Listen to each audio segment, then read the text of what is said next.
Today, I'm not speaking to you as the enigmatic entity known as the Shadow Teacher.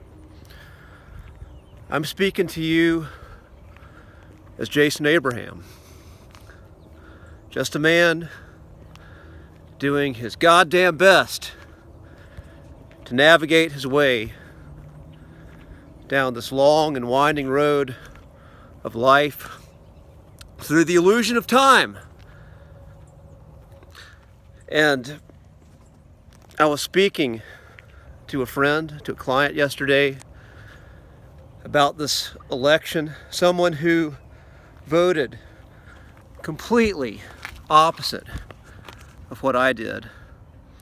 And we did the one thing. We were able to hold space for each other, the thing that the media is encouraging you not to do, which is have a civil, human conversation with someone who has a different view. And as we talked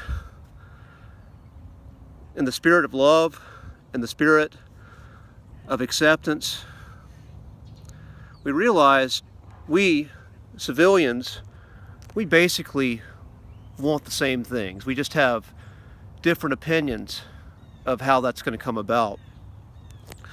And we realized, or I realized at least, that the political game is all about triggering your fears, triggering your unconscious fears.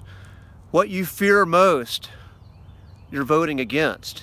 That's more powerful than what you believe you're voting for. And it's preying on this idea that whatever politician, whoever is in that position of leadership, is going to fix this personal trauma.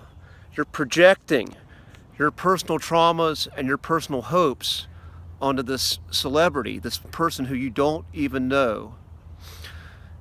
And the media, again, I've never seen this in my life, of where the media has encouraged hatred and dehumanization of someone who has a different opinion than you. And that's an agenda that flat out is anti-human. It violates the highest calling of the human spirit.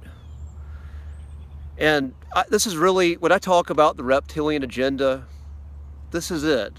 It's an anti-human agenda.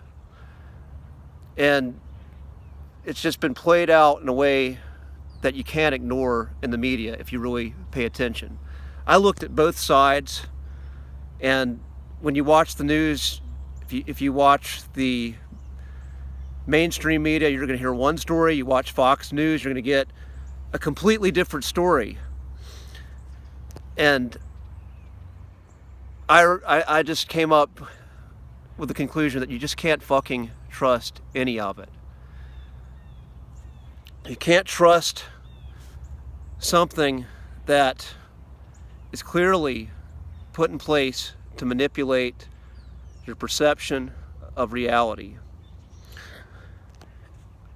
I watched a documentary on Netflix called The Social Dilemma. Many of you may have watched it, but what Tristan Harris says, someone who's an expert, this is basically what I've been saying ever since, in my own way, ever since I came on a social media platform, but a guy who spells out how these algorithms work and spells out basically the thought, or the fact that these algorithms are based on cult leader mentality. They encourage this polarization, and they're basically driven by a psychopathic consciousness. And when, again, we look at the values that most normal, sane human beings value, we value connection, we value purpose, we value a sense of wanting to be accepted.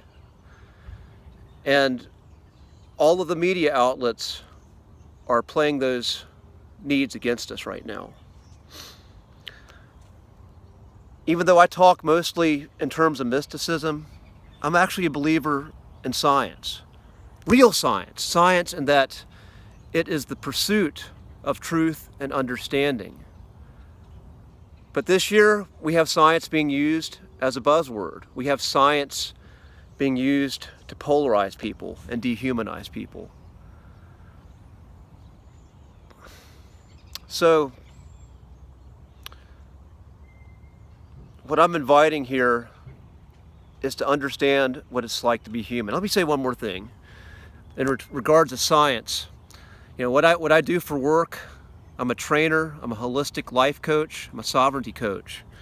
And so I'm always looking at the studies of what come out that seem to put predominant information regarding human wellness, of the factors that contribute to that. And a study came out a couple of years ago, and the contents basically said that having meaningful human relationships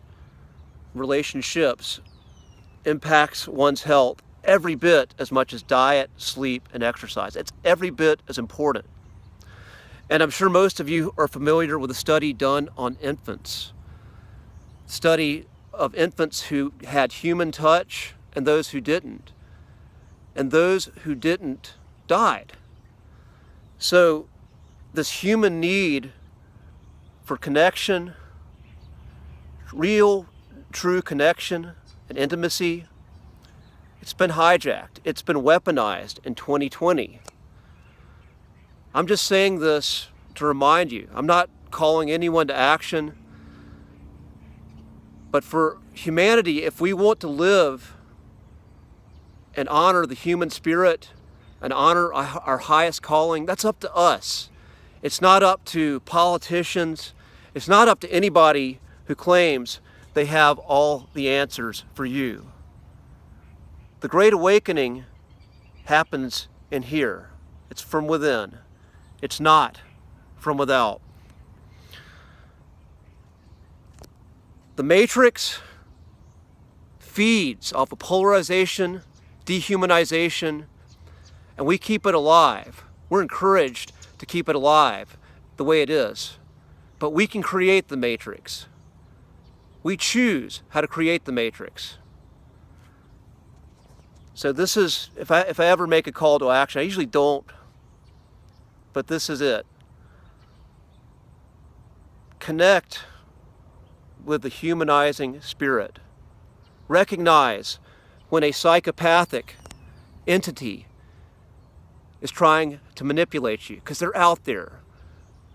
Most of us think that no one else could want to manipulate someone, abuse someone for their own end, but psychopaths are real. That's the reptilian agenda. It's a psychopathic, non-human agenda. Recognize it and know how to call it when you see it.